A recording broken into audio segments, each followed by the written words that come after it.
다른 사람과 비교했을 때 저 사람은 변제율이 95%인데 나는 왜 100%냐 이거죠. 근데 그거는 각 사람이 가지고 있는 소득도 다르고 재산도 다르고 채무를 지게 된 경위도 다르고 모든 것이 다르기 때문에 그것만으로 억울하다고 하기에는 제일 억울하겠죠. 좀 혼내고 싶으신가요? 이분들은 제가 뭐 혼을 낼 수 있는 입장은 아닌데 개인회생 제도에 대해서 많은 사람들이 비판하는 지점들이 있잖아요.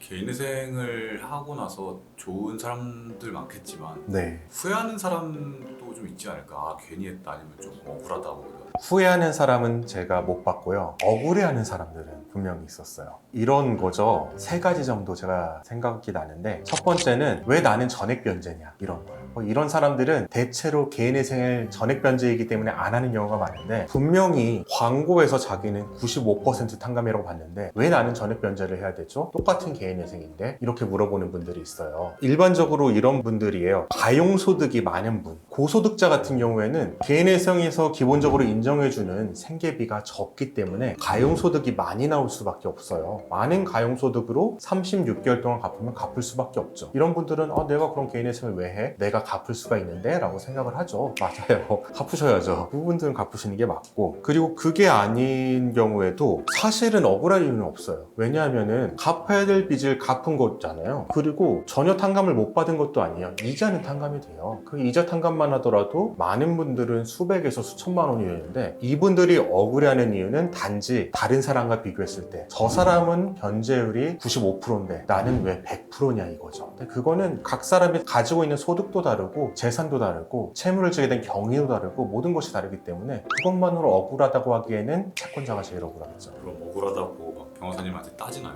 개인회생 왜 해야 되는지 모르겠다고 하죠. 그러면은 이런 장점을 설명드리고 꼭 개인회생이 아니더라도 다른 제도를 이용하면서 유리한 것을 선택해가는 방법이 분명히 존재하거든요. 이런 부분을 좀 가이드를 해드립니다. 두 번째로 억울해하시는 분들은 조건부 인가 받는 분들이에요. 자기가 최근에 직장을 옮겨서 수입이 줄었다 이거예요. 수입이 줄었으니까 자기는 적은 수입으로 신청을 하게 되고 그럼 가용소득을 적게 산정을 받아서 변제율이 낮게 나와야 되는데 조건부 인가가 나온다 이거예요. 조건부 인가는 뭐냐면은 수입이 개인회생 직전에 변한 사람들의 경우에는 개인회생 과정을 진행하면서 수입이 늘어날 수가 있잖아요. 그걸 법원에서 지켜보면서 수입이 늘어나면 당신의 가용소득이 이만큼 증가했으니까 더 변제하시오 라고 말을 하는 거예요. 법원 입장에선 지극히 타당한 건데 억울해하세요. 왜냐? 뭔가 꼼수를 노리고 있으니까 그런 거겠죠. 소득을 줄였는데 조건부 인가를 안 받으면 내가 가용소득을 다시 확 늘려서 좀 여유롭게 생활을 하려거나 이런 의도를 가지고 접근하신 분들은 억울해하시는데 이것도 당연히 억울해할 건 아니죠. 왜냐하면 법원에서는 법률에 분명히 가용소득 전액 변제 원칙이라고 되어 있고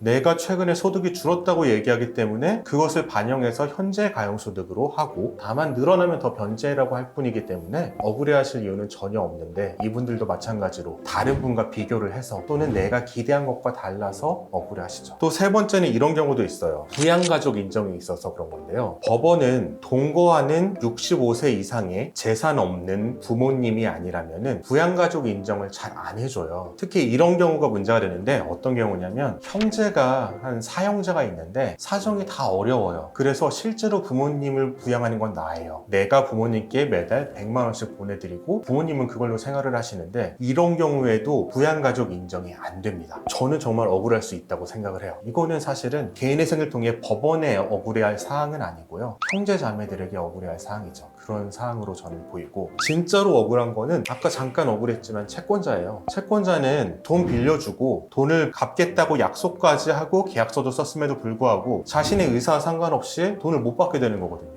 아니면 일부만 받게 되거나 아니면은 전액 변제인 경우라도 이자를 못 받게 돼요. 이런 불이익을 감당하는 채권자가 있는데 단지 개인회생에서 다른 사람과 비교를 해서 상대적으로 내가 변제율이 적다는 이유만으로 좀 억울하다고 생각하시는 거는 저는 좋은 태도는 아니라고 봅니다. 좀 혼내고 싶으신가요? 이분들은 제가 뭐 혼을 낼 수 있는 입장은 아닌데 개인회생 제도에 대해서 많은 사람들이 비판하는 지점들이 있잖아요. 돈을 안 갚는 게 사회적으로 당연시되는 것을 조금 경계하는 이런 분위기가 있는데 이런 부분에 대한 부당한 기대, 부당한 비교로 인한 박탈감 이런 것들이 없어져야지 개인회생 제도에 대해서도 더 많은 사람이 바르게 받아들일 수 있지 않을까라고 생각을 해요.